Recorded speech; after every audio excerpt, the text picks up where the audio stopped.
Hunters in Virginia got an important boost in their fight to repeal the ban on Sunday hunting. The state game department has changed its mind and voted to support allowing hunters to take to the woods on Sunday.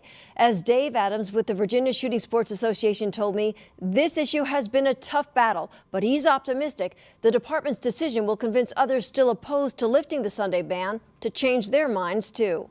I don't know that I'm completely surprised. I know that the governor took a position during the General Assembly in favor of it, and that is an executive agency of state government. In the past, they have not gotten out in front. This time, it appears that they've decided that it was well past time that they actually took a position on it. Sounds like they saw the lighting on the wall. Yeah, well, I think they finally figured out that since there's no scientific or ecological basis for the ban, and that repealing it would also bring in a lot more revenue to the agency, that it's time that they took a stand in favor of hunting on Sundays, and the board finally made that decision final, I think it was a week and a half ago. Yeah, and I was reading where they actually, I guess part of the reason they decided to change their mind is there was this public comment period on this whole issue. Oh, yeah. And there's a significant number of the calls saying, we got to do this. Yeah, they had, I think they had about 1,200 comments, and they said that a significant number of those who commented were in favor of Sunday hunting. And what is another plus is that suburban landowners and rural farmers, those who have typically been against the Sunday hunting rule, been against allowing Sunday hunting, said that they were also in favor of allowing Sunday hunting because it would be more of an opportunity to harvest the overabundance of wildlife that there are in certain areas of the state. So everybody's starting to see the benefits. I mean, there's definitely a benefit in getting more youth involved, but there's also a huge plus for the economy. Well, absolutely. And in fact, when you're talking about youth, you're talking about doubling the number of days that kids who are in school have the opportunity to hunt now, because they'd also have, the typical Saturday hunt. But, a lot of kids are playing soccer or playing football on Saturdays. So, they have to make a choice of what they're going to do. Now, open up the option of Sunday hunting.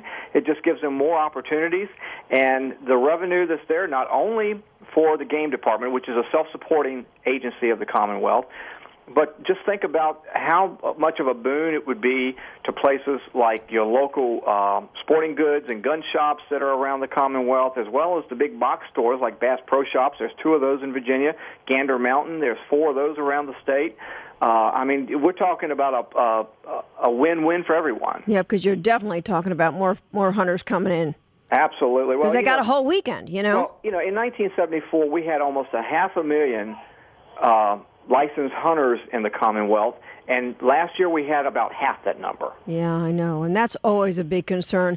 And like the department was saying, when that drops, they got to try to find new ways to make up the revenue. Well, and typically what the one way to do, Well, typically what they do is raise fees. Absolutely. Which has, the negative impact of when you get folks who, in these kind of economic times that we have, and, it's not just a matter of paying one license fee. If you're hunting, you have to pay your regular hunting license. Then you have to buy big game tags if you're going to go and hunt either turkey or deer or bear. And then if you're going to muzzleloader hunt, that's another license on top of that you have to purchase. It starts adding up after a while. Yeah. And they just raised the fee by $5 for the state hunting license. So, there again, there will be those folks. An extra $5 means a lot to a lot of folks. Right, and it's proof that's what happens. I mean, it's going from $18 to $23 come July. Yep. So, the truth is in the fact that you got to get more folks into hunt. You got to give them more time to hunt. Absolutely. Yep. What's the actual status on that legislation, Dave? Well, the legislation died in the Senate committee last year when it came up. The Farm Bureau did an all-out push against the legislation, and they say they're representing landowners. And there are a certain number of folks, and it tends to be in the eastern part of the state where dog hunting is allowed for hunting deer, that there has been a little friction between some of the landowners and some of the hunt clubs, folks that are running dogs that may be retrieving their dogs after the hunt without getting permission from the landowner. Now, the Code of Virginia says they can do that.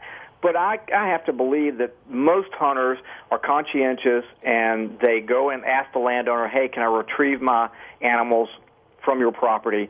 But unfortunately, there are those who mess it up for the vast majority of folks. And so that's where the Farm Bureau has been coming down on. But now if we can get landowners and rural farmers who are saying, look, it's damaging my crops, I got to do something, maybe we can finally, bring the Farm Bureau around and get them on board with it too. Absolutely. You think that's the impact the board's decision, the department, changing its mind could have? Well, I'm hoping that will have carry a lot of weight because, the Farm Bureau in the past could probably hang their hat on the fact, hey, look, the game department hasn't come out in favor of this.